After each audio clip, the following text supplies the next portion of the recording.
Welcome back to the deep dive. Today we're leaving the gray, sort of sighing atmosphere of limbo behind. Hmm. And we're plummeting, really, into the second circle. The shift is so immediate, it's visceral, and honestly, it's pretty terrifying. That's absolutely right. So, for our deep dive today, we're jumping into the fifth canto of Dante's Inferno.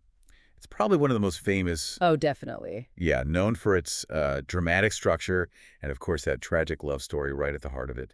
We're moving from a kind of philosophical sorrow into the grinding physical reality of hell's torment. Exactly. We're looking at Dante's very specific, very physical idea of divine justice. We're going to meet hell's most memorable judge, I think. Oh, for sure. And we're going to see the first group of souls who are condemned because they let their desire, what Dante calls appetite, just completely steamroll their reason.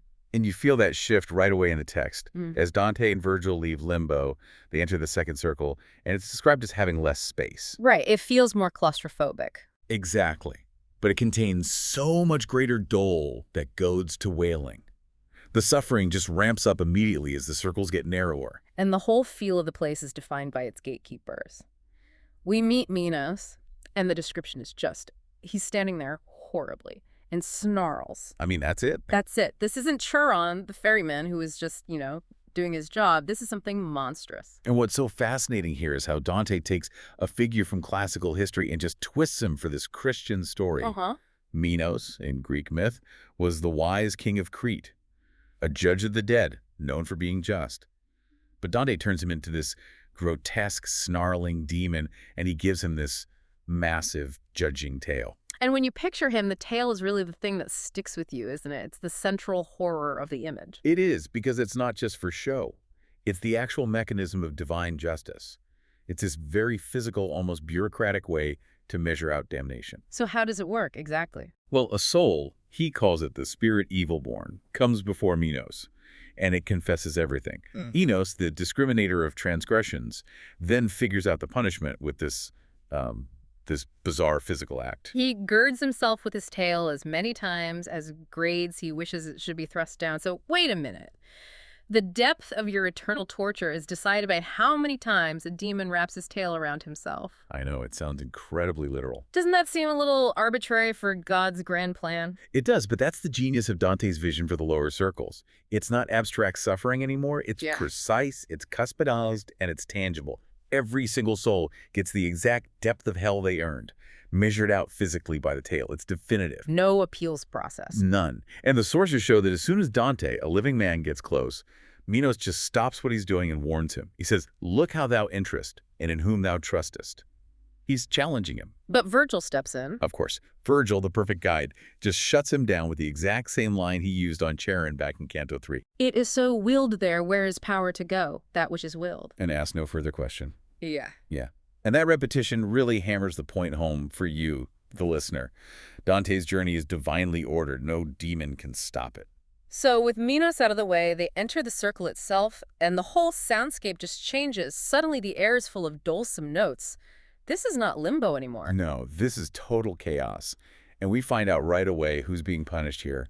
The carnal malefactors. The lustful. Right. The people who, in life, let their passions, their appetite, completely overpower their reason. They let their hearts run the show, not their heads. And the punishment is, well, it's a perfect reflection of that. The place itself is mute of all light, which is a great poetic touch, but the main feature is the torment. The infernal hurricane that never rests. It just bellows as the sea does in a tempest. It's this relentless cyclonic force that snatches up the spirits and just whirls them around, hither, thither, downward, upward. The sheer exhaustion of it is what's so horrifying.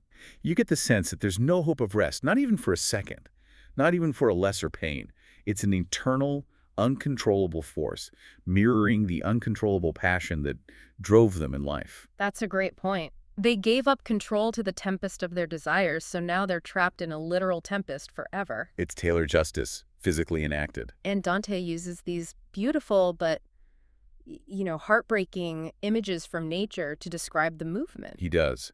First, he describes the whole swarm of them moving as the wings of starlings bear them on. In the cold season, in large band and full. So just a chaotic, disorganized mass of souls getting battered around. Exactly, like a flock of birds in a winter storm. Mhm. But then, he focuses on a smaller group, a line of souls, and the imagery changes. To the cranes. Yeah. They move as the cranes go chanting forth their lays, making in air a long line of themselves. And that's critical because cranes were often seen as symbols of mourning. So the image moves from pure chaos to a sort of organized, lamenting sorrow. Dante is immediately hit with pity, even before he knows who they are. And Virgil starts this great historical roll call showing the sin isn't just for, everyday people. It's shaped history. And the first name is a fascinating choice. Semiramis, the empress of many languages. Her vice was political, in a way. Intensely political. She was so consumed by her own desires that she actually made lust licit in her law. She legalized it just to get herself off the hook. Precisely. Is Dante making a genuine political point about leaders who normalize their own corruption? It's pretty sharp. Then he just lists the big names. Oh, yeah. The classical heavy hitters, Queen Dido, who killed herself for love, Cleopatra, the voluptuous, the Helen of Troy, of course, for whom so many ruthless seasons revolved. These are people whose love affairs led to, global catastrophe. Exactly. And then there's a really interesting specific one, Achilles. Yeah, Achilles is a surprise. You think of him as the ultimate warrior, not. But that's Dante's whole point. The source note gives us the backstory we sometimes forget. Achilles fell in love with Polyxena, and to meet her, he went to a temple completely unarmed. Ah, so that's when he was killed. That's when Paris killed him. He was exposed by his desire. Dante's showing that no matter how strong you are, passion can strip you of all your defenses. And Virgil points out Paris, Tristan. He says there were more than 1,000 famous figures. You can just feel Dante, the character, being totally overwhelmed by the sheer scale of it. And that pity he feels leads right into the most famous scene in the whole Inferno, probably. He sees two spirits moving together, and they seem so light on the wind. Yeah, and he begs Virgil to let him talk to them.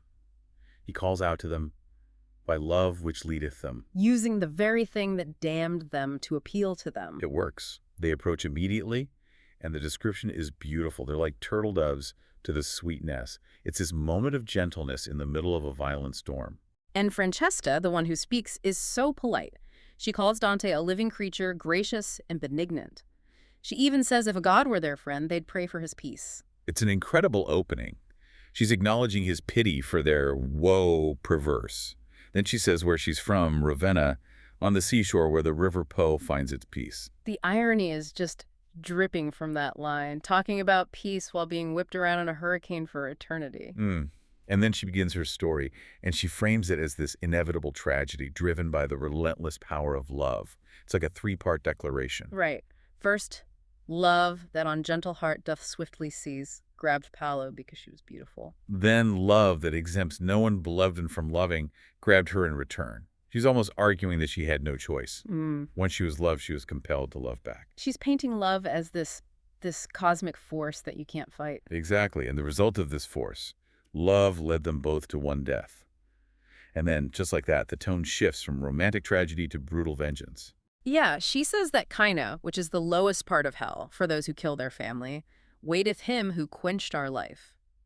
It's a stunning turn. She's revealing their killer was her husband, Gianciotto Malatesta, who was also Paolo's brother. So in one breath, you get the whole story. Forbidden love, betrayal, murder.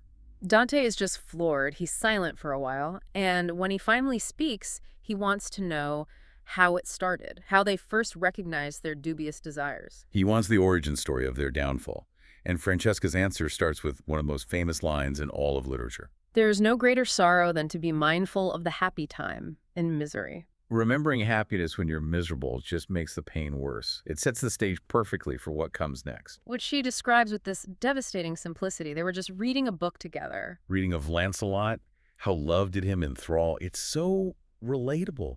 They're alone, reading a romance novel about forbidden love. Their eyes kept meeting, their faces went pale.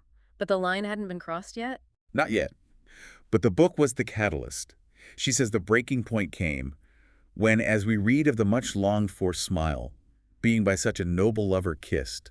The story itself gave him the idea. It gave him the script. And in that moment, Paolo, the one who she says will never be divided from her, kissed her mouth all palpitating. And then she delivers that final, unforgettable line. Galeotto was the book, and he who wrote it. That day no farther did we read therein. What exactly does Galeotto mean there? Well, Galeotto was the character in the Lancelot story who acted as the go-between for Lancelot and Guinevere.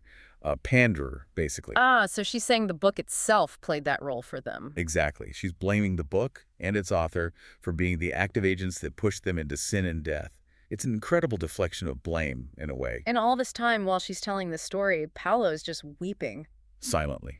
The combination of her articulate sorrow and his silent, profound grief is just too much for Dante.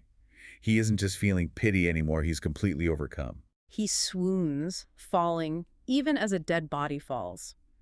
The canto just ends, with him in a state of total emotional collapse.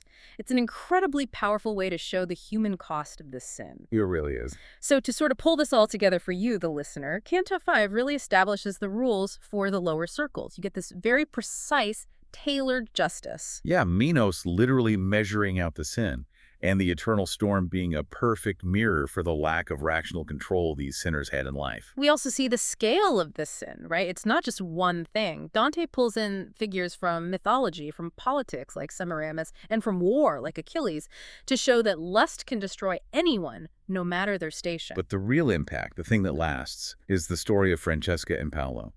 It challenges us, because on one hand, they are sinners condemned by God's perfect justice. But on the other hand, you can't help but feel for them. Dante certainly did. And that leads us back to Francesca's last line. Galeotto was the book. The literature wasn't just a setting. She claims it was a character, an active agent that pushed them to their doom. Which really leaves us with a final provocative thought. The source material here is showing us that sometimes the art we consume, the stories we share, the novels we read, can become these powerful, tragic conduits for action. They almost become participants in our reality. Exactly. So the question to think about is, when does a story cross that line? When does it stop being just entertainment or reflection and become an instruction manual, leading us to our own dolorous paths, as Dante would say? That is something to consider as you reflect on the whirlwinds of the second circle.